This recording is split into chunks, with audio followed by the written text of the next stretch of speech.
turabwiriza ubutumwa bw'umwami, turaburira abantu ngo bihane, turavuga ibyo kugaruka kwa Yesu no kurimbuka k'umurwa Babuloni.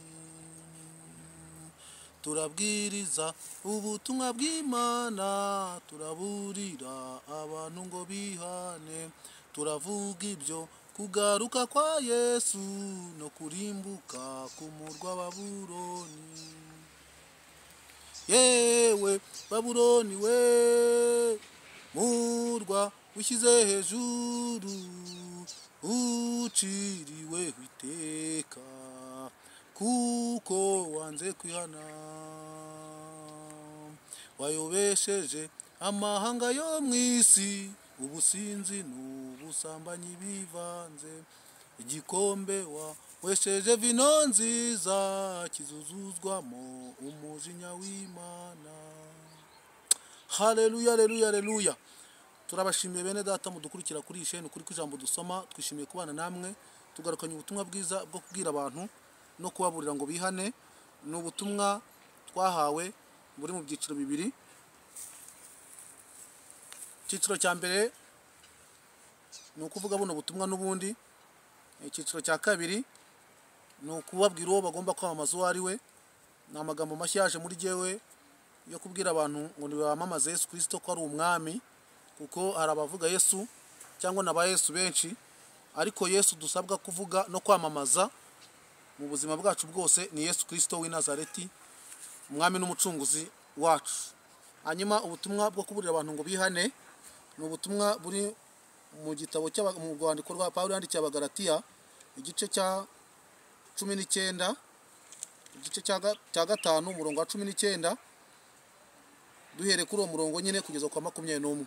Reka tubasome mwumve uko havuga. Avuga ngo dore imirimo ya kamere iragaragara ni iyi: gusambana no gukora ibiteye isoni n'iby'isoni nke, no gusenga ibishushanyo, no kuroga, no kwangana, no gutongana n'ishyari n'umujinya n'amahane, no kwitandukanya, no kwirema ibice, no kugomanwa, no gusinda n'ibiganiro bibi n'ibindi bisa bityo. Ndababwira hakiri kare uko nababwiye kera yuko abakora ibisa bityo batazaragwa ubwami bw'Imana. Imana ishimwe ko aya magambo tubwiwe. Mwuka yaransanze ambwira ko ngomba kubwira abantu ko bagomba kwihana kandi bakitandukanya n'imbaraga z'abakonikoni cyangwa imbaraga za kidayimoni zikoreshwa mu madini hanze aha ngaha. Turi buze gusobanura izo mbaraga, dusobanure n'izo mbaraga izo arizo n'ibimenyetso biziranga kugira ngo abantu bitandukanye nazo. Niyo mpamvu twaje kuburira abantu ngo bihane kandi tukavuga ko Babuloni igiye kurimbuka. Hanyuma rero wifatanya na Babuloni azarimburanwa nayo, ari kwifatanya na Kristo azabaye umubiri umwe nawe, abaye n'umwuka umwe nawe. Imana yacu ishimwe kandi ihabwe icyubahiro. Yesu dusabwa rero kubwiriza ni Yesu wavuzwe mu gice cya 9 umurongo wa 5, avuga ngo nuko umwana yatuvukiye, duha umwana w'umuhungu, azitwa Imana ikomeye, igitangaza ndetse n'umwami w'amahoro. Uyu niwe mwami w'amahoro. Udafite Yesu, utamwiringiye, nta handi hantu amahoro wayakura. Imana yacu turengere. Hanyuma tugarutse kuri za mbaraga turi kubwirwa ko abantu bagomba kumenya izo arizo bakazireka bagatandukana nazo. Ni imbaraga zikomeye. Imbaraga ya mbere, izi mbaraga zituruka mu gihugu cya Nigeria. Abazikoresha niho icyicaro cy'izo mbaraga ziba. Abazikoresha niho bazikura. Nakwita ngo ni icyicaro cya gishitani. Imbaraga ya mbere rero ni imbaraga amavuta basiga umuntu mu gahanga. Aho uzajya gusengera nuhasanga iki kintu uzashishoze, uzagende gake, uzabe maso kandi usenge.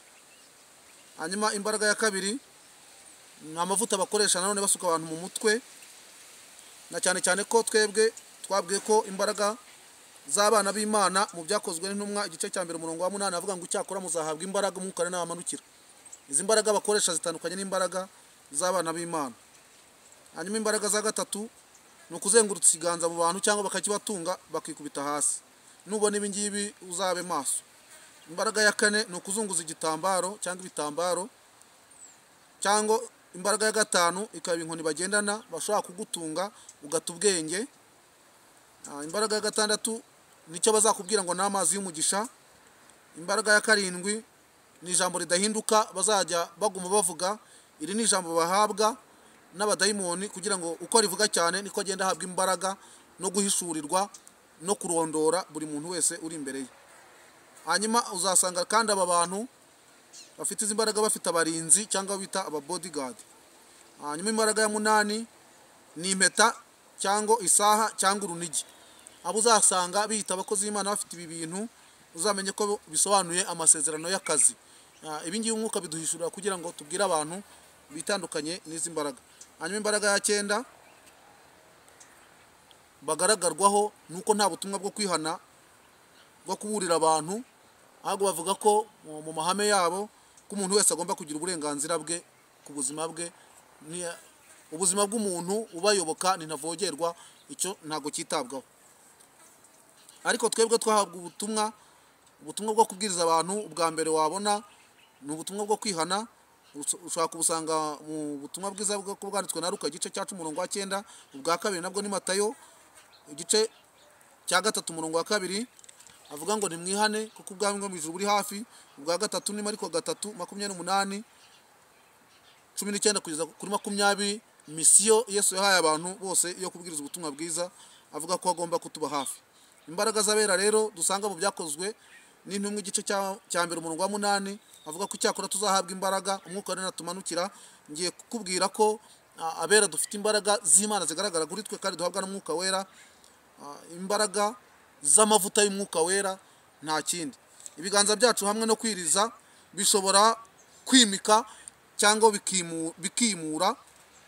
Usomye mu byakozwe igice cya 13 umurongo wa 2 kugeza kuwa gatatu.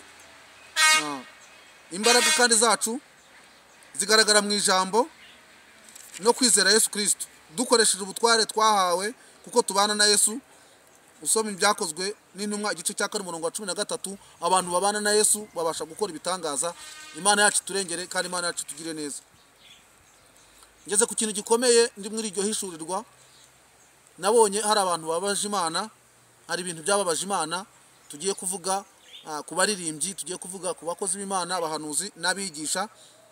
Ntago abantu bakinezeza Imana ku buryo Imana ikorera muri we ikabasha kubahishurira no kubagira inama, kuko batakinezeza. Ibyo bakora byose babikorera mu byaha. Yitegereje abantu ubona bambaye neza, ikavuga ngo urebye ifoto yabo bambaye neza, bambara neza, ariko umwambaro w'imbere ntutunganye. Muri make barangwa n'imirimo ya kamere, ntago bagaragarwaho n'imbuto z'umwuka. Aba bantu nabo mubirinde, Imana yacu turengere. Hanyuma hari ikindi kintu cya kabiri Imana yambwiye kuri bano bantu. Batangiye kwinjiza imbaraga zo gukamura cyangwa imbaraga zo kunaniza abera. Muri make kumenagura imbaraga z'abera. Hari ibimenyetso rero nahawe n'ibintu bimwe na bimwe Satani ngo agiye yinjiza buhoro buhoro byo kumenagura imbaraga z'abera. Uzasanga abakozi b'Imana icyabo ari ukwigisha, ari ugushaka no kwicurira mu iterambere ryihuse. Barashaka ibitangaza, barashaka gukira, barashaka amafaranga y'abantu.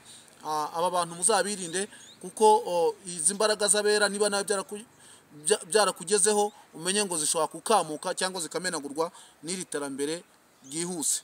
Nuko byitondera. Hanyuma ikindi kintu Satani yinjiza cyo kumenagura imbaraga z'abera ni ikigendanye n'amatsinda. Kuba mu matsinda ni byiza no kugeraho kuri ubushobozi no kugira amafaranga, ariko Imana yigeze imisha ikintu gikomeye ngo abantu baba mu matsinda arenza 3 ngo bazahura no guseba.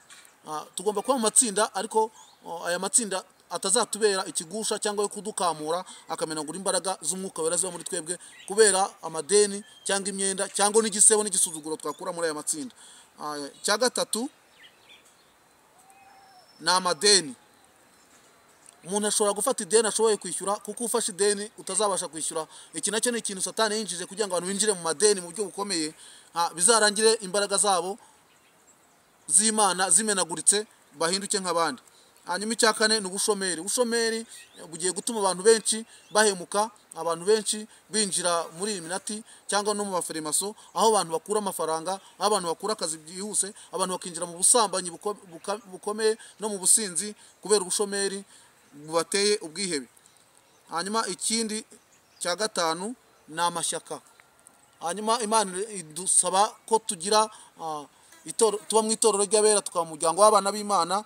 Hanyuma andi mashyaka tubamo, kuko abantu benshi baha agaciro amashyaka babamo kuruta inzira batangiye ijya mu ijuru yo kuva mu Egiputa bajya i Kanani mu gihugu cy'amata n'ubuki.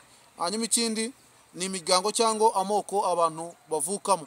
Ibi nabyo byinjijwe na Satani mu rwego rwo kuzamenagura imbaraga z'abera, abantu bakibona muri icyo ngicyo kuruta uko bibona ko ari abana b'Imana. Imana yacu turengere. Hanyuma ikindi ni icyitwa icyubahiro. Umuntu wese uhawe icyubahiro agahabwa agaciro, akagira urwego ageramo, iki kintu cyamubera ikigusha, kikaba cyamenagura imbaraga z'Imana zaba ziri muri we. Niyo mpamvu tugomba kugira icyubahiro, abo kubaha tugomba kubaha, n'abo gutinya tukabatinya, ariko tugomba kubimenya ubwenge, tukamenya uburyo tubana n'ibi bintu.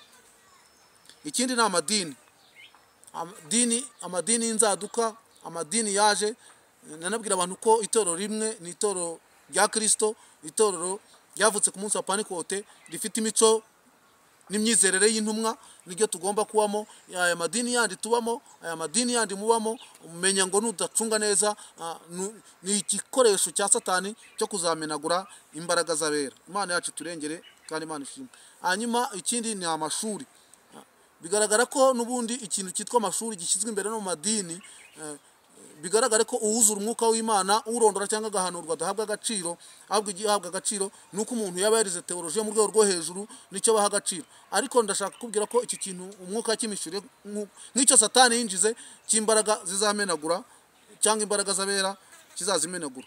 Hanyuma ikindi, abasengaga by'ukuri bagahishurirwa, bamaze kwiringira inda yabo, Imana yabo yabaye inda yabo yabahumye amaso. Imana yacu turengere. Hanyuma dusoreje kuri ibintu bitatu Imana yambwiye. Imana ivuga ngo ije gusenya ibintu byose bitubatse ku rutare. Imana yongera kumbwira ngo ije kuzamura no kumanura mu ntera, kandi ngo ije kurema amashimwe mashya mu gihe abana bayo bakeneye kugirirwa neza n'Imana. Tugiye gusenga rero kugira ngo abantu bose barangije kwinjirirwa n'izi mbaraga zishaka kuzamenagura imbaraga z'abera bamenye ubwenge kandi bamenye ukuntu baba muri ibi bintu, dusengera n'abantu muri rusange. Imana yacu tugire neza. Mana turagushimye kuko uri Uwiteka, uri rubasha ugira neza, uri gitangaza, urakomeye, uri umwami w'abami, ushobora byose. Niwe uzabasha kudutsindira no kutuneshereza ibikomeye. Ubwo ugenda uduhishurira ukatubera amaso, ntabwo tuzayoba inzira, ahubwo uzajya utugira inama. Dusengeye abantu bose barangije kuyoba, n'imitima yabo yarangiye gutwarwa n'amarari y'ibintu n'ubutunzi, abarangije kwinjira mu byaha, turagira ngo wabature nabo bagire ubwoko bwawe. Icyubahiro n'ikibi cyawe mu izina rya Yesu, amen.